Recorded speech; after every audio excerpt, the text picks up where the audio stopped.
Chapter 10. Moor House. The next morning, I woke late. I walked along the road for many miles. It started to rain. Soon my clothes were wet. I saw no one. I walked on the moor all day. In the evening, I was very tired again. I must sleep soon, I thought. Where shall I sleep? Then I saw a light. I walked slowly towards it. The rain was falling heavily. But I saw a house near the road. I walked up to the house. I knocked on the door. I waited, but nobody opened the door. I stood outside the house. I was very cold and very tired. I could not move. I am going to die here, I said. Then I heard a young man's voice. The man was standing behind me. No, you will not die at Moor House, the man said. Then he unlocked the door of the house. He took me into the house. He took me into a warm sitting room. Please sit down, he said. Two pretty young women came into the room. Give this poor woman some food, Diana, the young man said. Give her some dry clothes, Mary. Then he spoke to me again. My name is St. John Rivers, he said. These are my sisters, Diana and Mary. What is your name, young woman? My name is Jane Elliot, I said. I closed my eyes. Jane is very tired, Diana said. She must go to bed now. I stayed in bed at Moor House for 3 days. Diana and Mary Rivers were governesses. They were staying at Moor House for a few days. St. John, their brother, was a clergyman. They were very kind to me. Soon we were good friends. One day, St. John asked me about my life. I was a governess too, I told him. And I told him about Lowood School. But I did not tell him about Thornfield Hall. I did not tell him about Mr. Rochester. I want to work, St. John, I said. Will you help me? I have a plan, St. John said. A few miles from here, there is a village. Many of the girls in the village cannot read or write. I am going to pay for a girls' school in the village, but I must find a teacher for these girls. I will teach them, St. John, I said. Good, he said. There will be a small house next to the school. You will live there. 3 days later, a letter arrived for St. John. Diana, Mary, our Uncle John is dead, he told his sisters. But we will not have any of his money. He gave the letter to his sisters. They read it.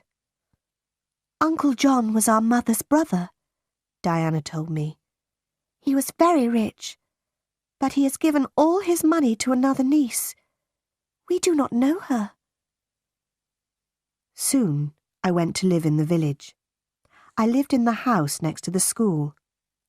Every day I taught the girls. My pupils worked hard. But I was not happy. Every day I thought about Edward Rochester.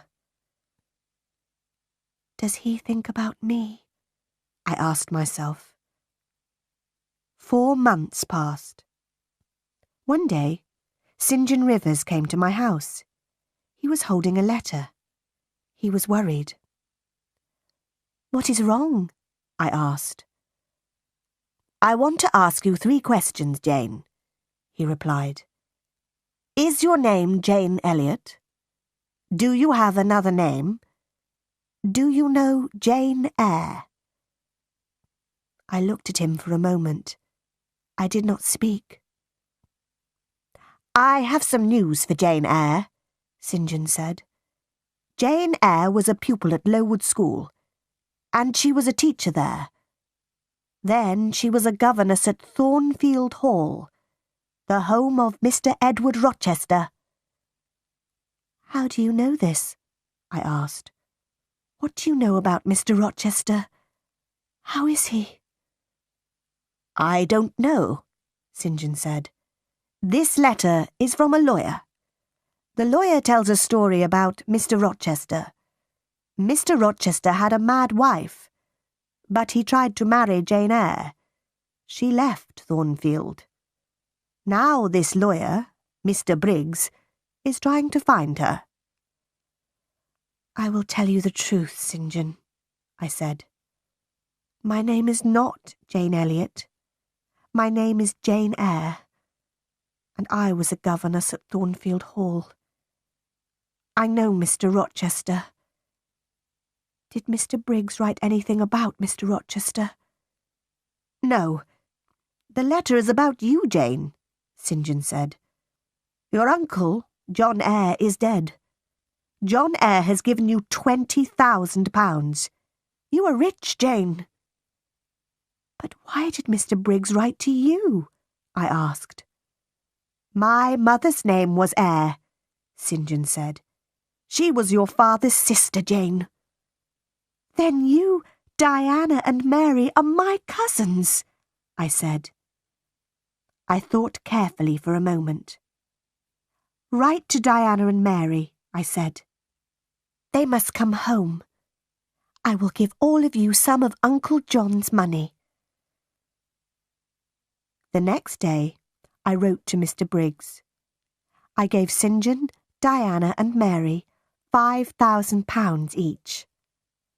I wrote to Mrs. Fairfax too, but she did not reply. 6 months passed. I heard nothing from Thornfield Hall. I heard nothing about Mr. Rochester. Then, one day, I was walking on the moor. Suddenly, I heard a voice. There was nobody on the moor, but the voice was calling my name. "Jane, Jane, Jane." "That is Mr. Rochester's voice," I said to myself. Then I shouted, "I am coming, Edward! I am coming!" I ran to Moor House. I spoke to my cousins. "I am going to Thornfield Hall tomorrow," I told them. I began my journey the next day.